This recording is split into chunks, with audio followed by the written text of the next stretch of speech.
प्रस्तुत छ कवि राजु झल्लु प्रसादका 3 कविताहरू। पहिलो कविता छ भोक। यतिखेर बारुदको सुरुङभित्र गुलाफ फक्रिरहेको छ। प्वाल परेको रोटीबाट आफ्नो भागको आकाश हेरिरहेछ ईश्वर। सिङ्गो सभ्यता बिरामी परेको छ, कुरुवा बसेको छ समय। यतिखेर मेरो साथमा एउटा कुकुर छ जो भोकको पेटको आवाजलाई अघाएको पेटको डकार हो भन्नुपर्छ भन्छ। जो मेरो मूर्छित सपनालाई मृत्युको छाया होइन वास्तविकताको ऐना हो भनी स्वीकार्नुपर्छ भन्छ। मलाई थाहा छ म भन्दा अघिदेखिको भोको जन्तु हो जो मैले कृपादान गरेको अन्न निलेरै आफ्नो भोक मत्थर गरिरहेको छ। म र मेरो कुकुर महिनौदेखिको भोको छौँ। मुस्किलले एक आन्द्रा अघाउँदै आजसम्म प्राण धानिरहेका छौँ।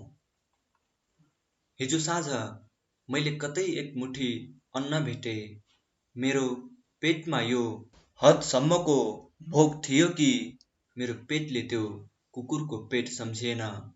सायद प्रथम पटक मैले यहीँनेर मान्छे हुनुको वास्तविकता देखाएँ। म घर गएँ, ऊ मेरो बाटो हेरिबसेको थियो। उसले पेट नेरै ल्यायो, आफ्नो नाक पेटको गन्ध सुँघ्यो र आफू अघाएको नाटक रच्यो। त्यतिखेर उसको आँखामा चमक थियो। फेरि अर्को पटक उसले म प्रति कृतज्ञता देखायो र म पूर्ण तृप्त नै भएँ। र आज बिहान जब मैले घर पछाडिको झाडीमा दिशा गरेँ, हिजो खाएको काँचो अन्नको पाकेको गन्ध व्याप्त भयो। यहीँनेर उसको पेट बाउरियो र हठात ऊ त्यो गन्ध भएतिर हाम फाल्यो। मैले देखेँ मेरो आँची खाएर ऊ पनि तृप्त छ। र आज साँझ हामी दुवैको पेटमा अन्नको एक दानो पर्नेवाला छैन। म अन्ततः त्यो कुकुर नै मारेर आफ्नो भोक मेट्ने निचोडमा पुग्छु। मैले सोचेँ, कमसेकम मैले आज उसलाई खाइदिएँ भने उसले भोलि मेरो आँची खानु पर्ने छैन। मैले यहाँनेर मानवता यसरी देखाएँ। र मैले उसलाई मारे जसै खानलाई मुख उघारे मेरो नाकमा एउटा गन्ध पस्यो, आफ्नै आँचीको गन्ध, जो हिजो बिहान म आफैले गरेको थिएँ। र यसरी एकै पटक म मानिस, त्यो कुकुर र आफ्नो आँची दुवै खान सफल भएँ, जो यस समय दुनियाँका हर मानव गरिरहेका छन्। दोस्रो कविता छ बुख्याचा इतिहास। मित्र, एउटा नदी आँखाको बाटो हुँदै करङसम्म पुगेर गतिविहीन भएको छ। एक झिल्का उज्यालो हृदयको गोहो पन्छाउँदै कुर्कुच्चानेर पुगेर भूमिगत भएको छ। पढ इतिहास, खोज वास्तविकता, केलाऊ इतिहास, पहिल्याऊ खतभित्रको घाउ, च्यात इतिहास, जोड बालुवाको भग्नावशेषहरू। इतिहासको रगत कुन रङको छ थाहा पाऊ, इतिहासको पसिना कुन सुगन्धको छ सुँघ।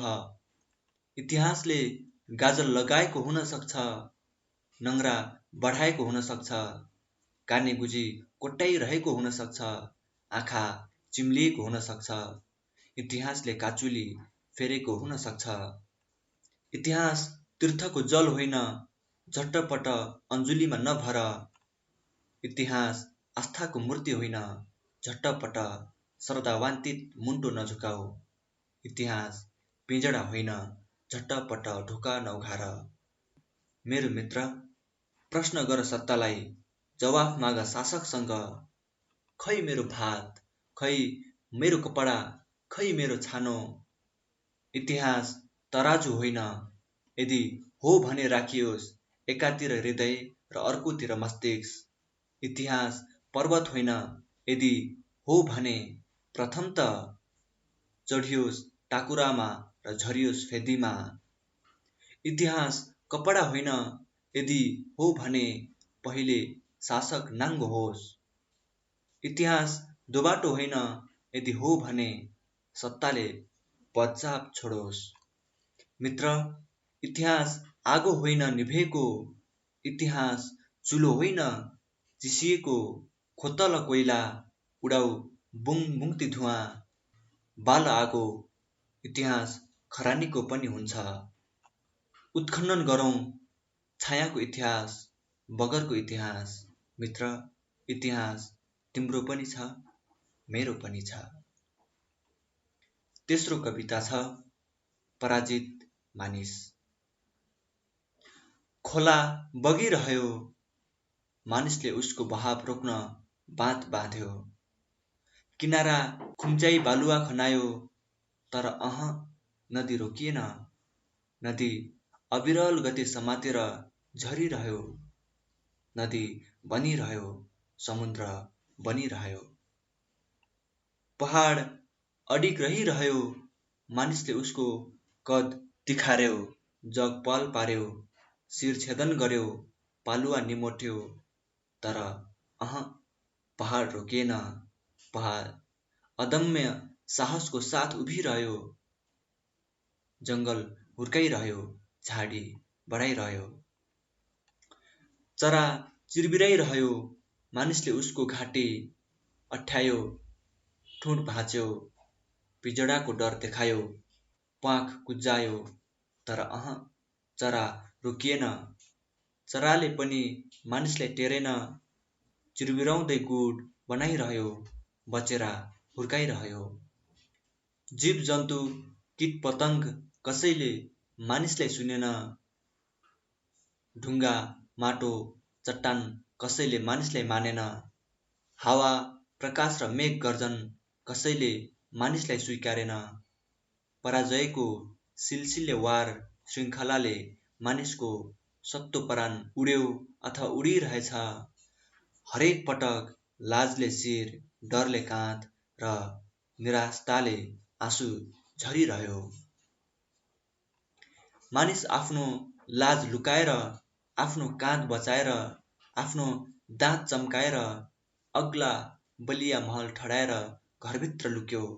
तर भुइँचालो र सुनामीले मानिसको सातो लिइदियो। सुकिला चिल्ला चिप्ला मोटर र जहाज बनाएर दौडियो। तर झरी बादल र पहिरोले मानिसको खुट्टा समाइदियो। मानिसले अन्तरिक्ष यान बनायो, रकेट लिएर भाग्न खोज्यो। तर प्रकाश अक्सिजनले मानिसको ओठ सुकाइदियो, घाँटी अठ्याइदियो। यो सिलसिला लगातार चलिरह्यो। मान्छेले तरबार बनायो, बङ्कर र युद्धपोत खडा गर्यो।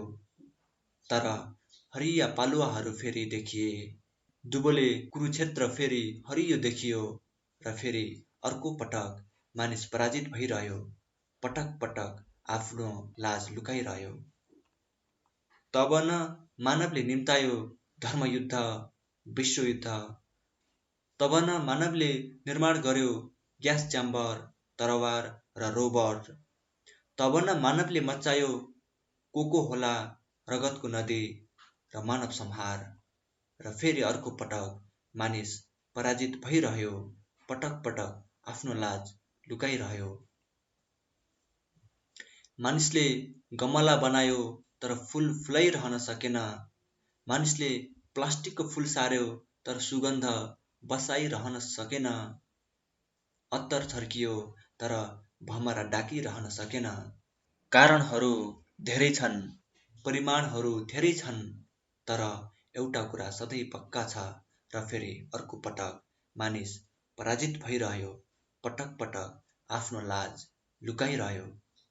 मलाई पनि त यतिखेर ऐना सामुन्ने उभिन लाज लागिरहेको छ। धन्यवाद।